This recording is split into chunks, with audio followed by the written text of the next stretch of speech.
What's up, guys? Todd Robinson here, OPM Nation. I hope you all are doing well. This is take two of this video because I cannot seem to figure out Loom. But I created this property manager interview questionnaire, and I wanted to share it with the community and with our mentees and students because I think it's going to be a valuable tool when you're interviewing property managers for your properties. Now, it's a huge, critical part of any value add strategy. I mean, even if you're just buying it for a long-term hold, um, having a property manager as your partner in crime to implement this value add strategy, implement this business plan is going to be critical. So you want to make sure you have the right partner. And so I created this questionnaire that you can use when interviewing property managers. So let's run through it. Section 1, general background and experience.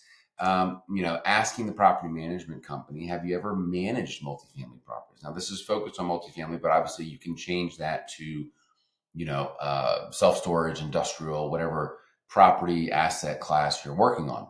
Have you worked on properties with a value add strategy before? Because implementing a value add strategy is different than a long-term hold strategy, right?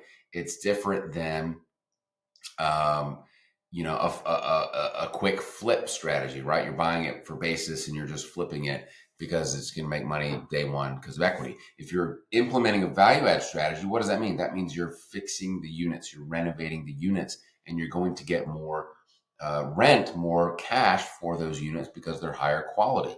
That in return increases your NOI and the value of the property. So your property manager must know how to implement those types of strategies. Ask them about their portfolios they've managed, their experience managing renovations on a property, because that is a different skill set. You got to be very detail oriented to manage renovations, manage contractors, manage vendors. Plus, you're managing tenants and leasing and maintenance requests all at the same time.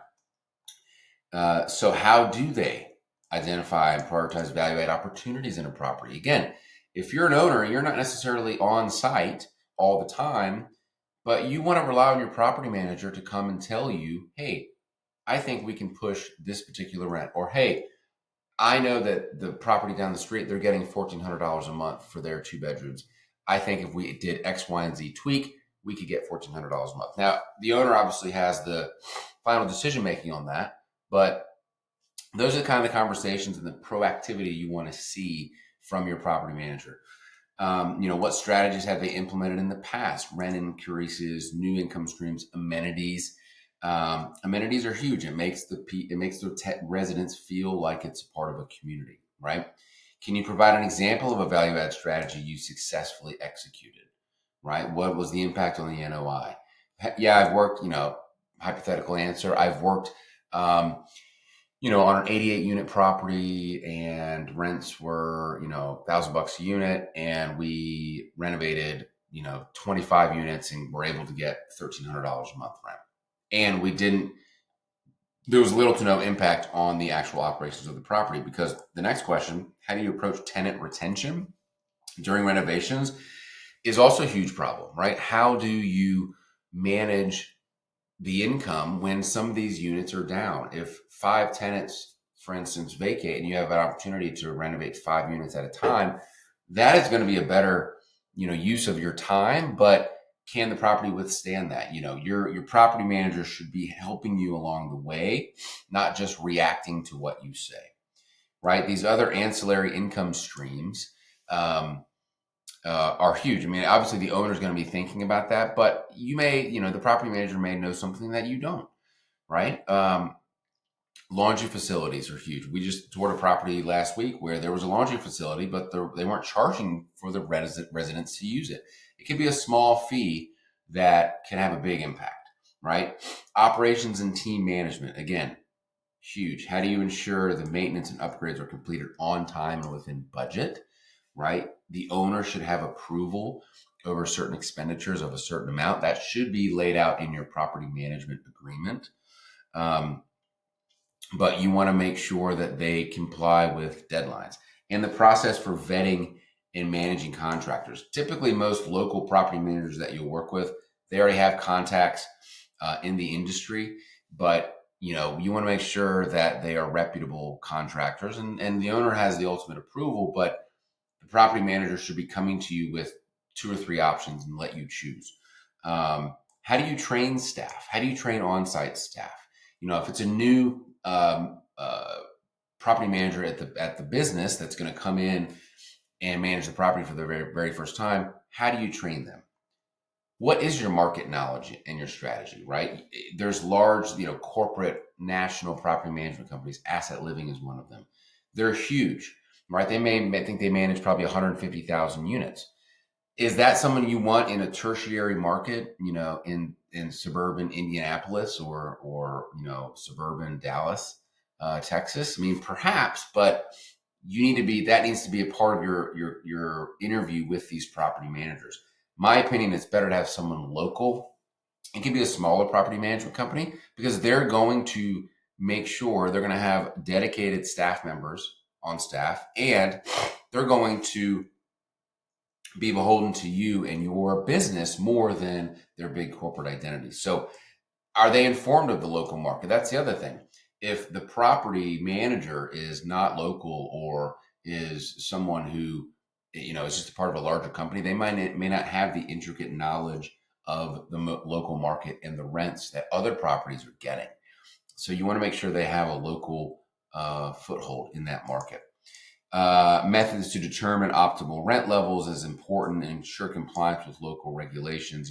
They should know what renovations require building permits, the licensing requirements of each contractor in that particular state. The next thing, financial acumen and reporting. Again, if your property manager doesn't know what a trailing T12 is, then you need to fire them, or you need to go find another one or interview another one. These basic financial metrics of any income producing property with tenants should be known by each property manager, because they're going to be reporting back to you. They are your agent, legally speaking, in a principal agent relationship. They are your agent, and they are managing this property on your behalf as the owner. So you're going to be relying on them to produce these financial reports. And if something looks funny on the report, you want to be able to go back and talk to them so that they can figure out. But if they don't know what that reporting is, then they're not the right property manager. What metrics do you focus on to evaluate success of a value add strategy? Is it the bottom line NOI, or perhaps it's minimizing expenses, right? They need to have experience with budgeting and forecasting, like we just talked about. And how would you propose providing financial updates and performance reports? And remember, as the owner, you are the client of the property manager. Property manager is your client. I'm sorry, you are the client. You are the property manager's client. So you should be treated as such, right? Your property manager should be proactively giving you updates of what's going on at the property. You don't need to be reaching out. I would suggest having a weekly call with your property manager, whatever day works best for you. But during that, it could be a 20, 30-minute call. But during that call, you go through the financial metrics, you go through new leases, you go through move outs, you go through the renovation plan, you go through evictions, collections, everything on a weekly basis so that you are up to date as to what's going on.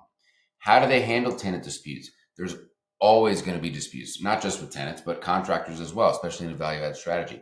If they are hot-headed or short-tempered, then may not be the best person for you. So you want to evaluate that characteristic and that personality of the property manager. Get them to share examples with you. Share an example of a challenge you faced during a business development opportunity and how did you address it, right? Technology and systems. What property management software are they proficient in? There's a million out there, but which one do they use? And if they don't use any, then that's going to be a red flag. How do you use technology to improve efficiency and track progress? Technology is the key to a successful property management and successful value add strategy. Finally, long-term vision. Do they align with your management approach and long-term goals for the property? Okay. If the property strategy, the management strategy is a 3 to 5 year hold, we're going to implement our value add strategy. As soon as we hit our numbers, we're out. We're going to sell it. You got to make sure the property manager is aligned with you in that regard. Now, if they don't want to, they're looking for a long-term position, they want to manage a property for 20 years, and that's not going to be the right fit for you. Okay. What would be your first 90-day action plan for taking over the management property? Have them give you specific examples of their potential strategy, what they would do, to manage these deals and get a read on them and see if that aligns with your strategy. So I hope you guys get some value out of this questionnaire. I hope you use it, print it, take it, make notes on it. Have it up when you're interviewing your property managers, and hopefully this will add some value to the program and also provide you guys some guidance when you're interviewing property managers. Let me know if you have any questions. We'll talk about it on our weekly call. Let's go.